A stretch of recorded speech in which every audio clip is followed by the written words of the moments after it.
Pissing our pants yet?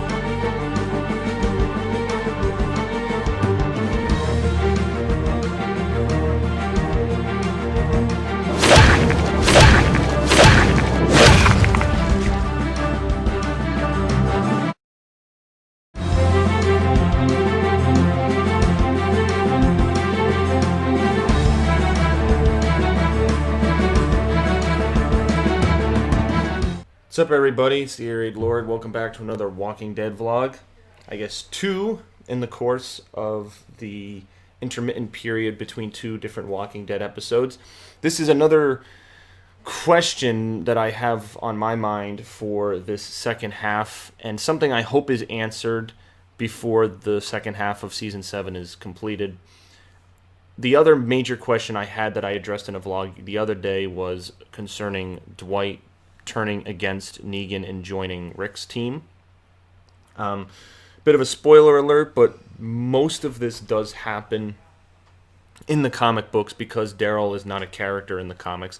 So Dwight's character almost takes on the role of Daryl to some degree because of the freedoms that Kirkman has with the comic book. A lot of things do happen differently. There are a lot of different characters, and the universes are separate, but the show tries to follow the general storyline of the comics to some greater degree.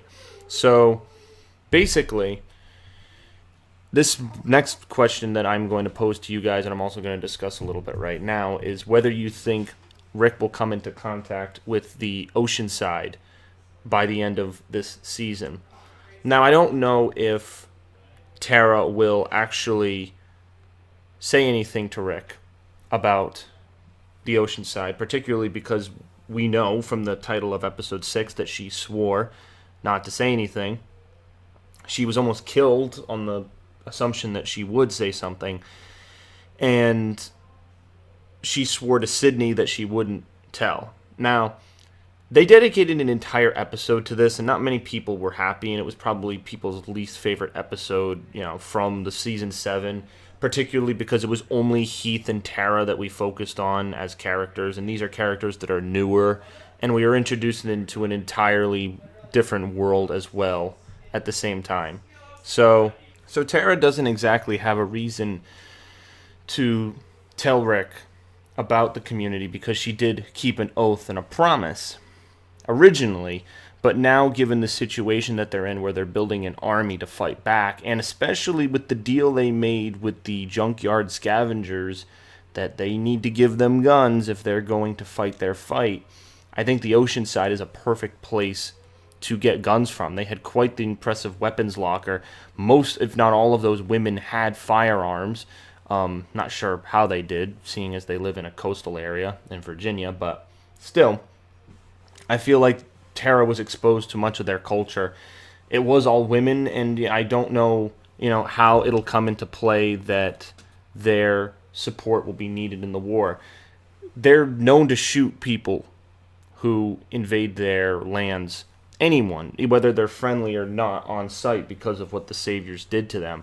I don't know how Rick is going to come in and wave the white flag and somehow convince them that they can beat the Saviors now, because they might not even be convinced about that, because Tara tells them that they took down a group of them at a satellite outpost, and the girl at the end says that there's more Saviors. There's always more because they have a large army, as we know at this point. But how is Rick going to convince them that this is different, that there's a lot of different communities coming together? It's unknown to me.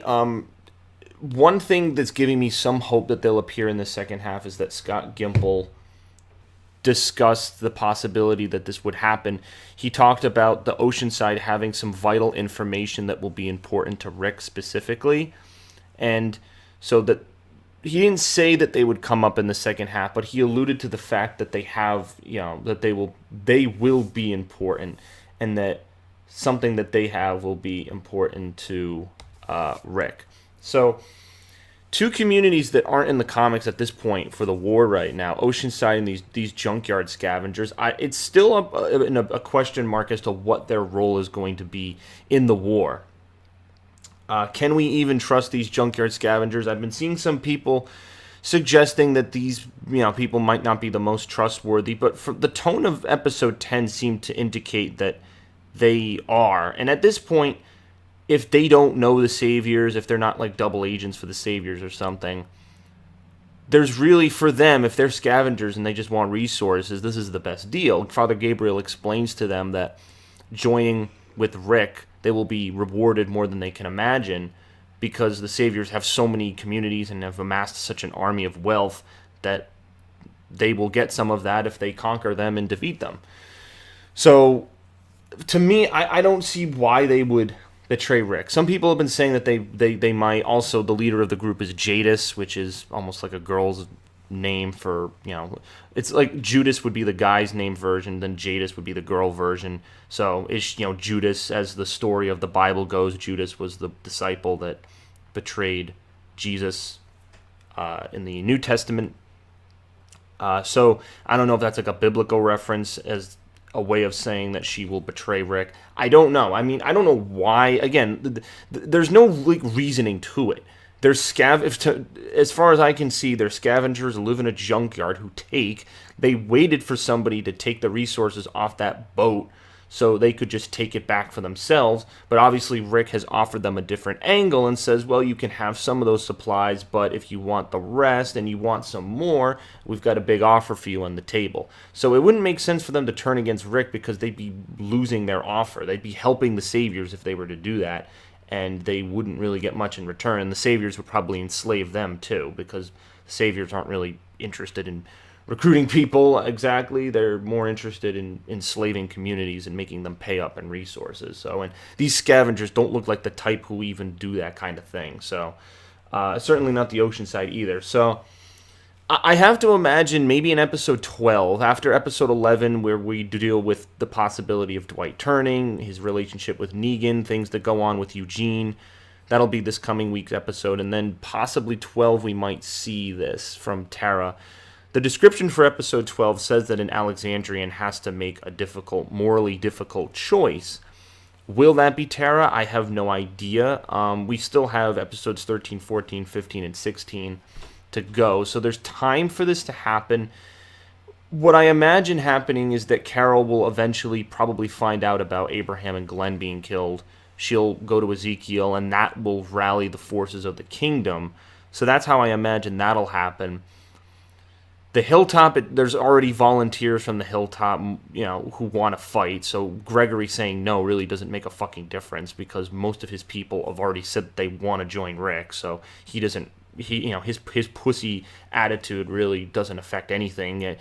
Even if he said yes, is he gonna fight? Like, he doesn't really have any manpower left to give. Most of the Hilltop survivors have been siding with Maggie because of her popularity, as we've seen in a couple of episodes, especially episode 5 last season. So, or last half season. So that's how I'm trying to, in my head, gather how these communities are going to come together to join forces and actually agree on this to fight Negan. And that's probably what most of this season's going to be, the march to war, the rise up. That's the gathering of everybody into a group. And I have to imagine by the finale, everyone will be joined together, and there will be a skirmish of some type. Hopefully, season finale, of course, I hope that they'll give us some type of sizable skirmish and won't just make us wait. Because I know the 100th episode of The Walking Dead is the first episode of season 8. So I'm hoping they don't, cock block us and cliffhanger us again by saying, oh, if you want the big battle scene between the Saviors and Rick's, army that he's amassed, then wait till the fucking first. I hope we get something. I hope we get some type of fight. Cliffhanger some of the fight till the next part to say, all right, they fought back, there's a little bit of a skirmish, now they're going to war.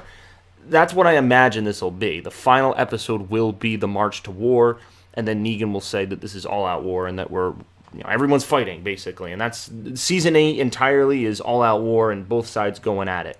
And that's probably the best part of the Walking Dead comic that we will look forward to. So that's my prediction, and I know most of this vlog was just talking about when the Oceanside will come up, but I have to imagine within the next 3 or 4 episodes, they will come up. Before episode 15, I'd say like episode 13 or 14, they come into play at some point. Tara has to... We already saw this in episode 10 when Rick said, Tara, you've been out really far, maybe, you could tell us somewhere we shouldn't look or should look. And Tara had this kind of nervous giggle, like, I do know somewhere, but I'm not going to say yet, or maybe she will. We were given a little bit of a teaser in episode 10 when they were leaving the scrapyard. So, again, hard to say, but I feel like we are building towards that, and I want some payoff. I definitely, as a fan, and the first 2 episodes again have been very, had a lot of meat. There's a lot of meat on the bone. There's a lot of content, and I'm glad. So hopefully that stays true. So anyway, thank you guys for watching the video. Add your comments, and we'll continue to predict. Probably the next video will be episode 11's reaction. So I'm looking forward to that. So peace out, and see you later.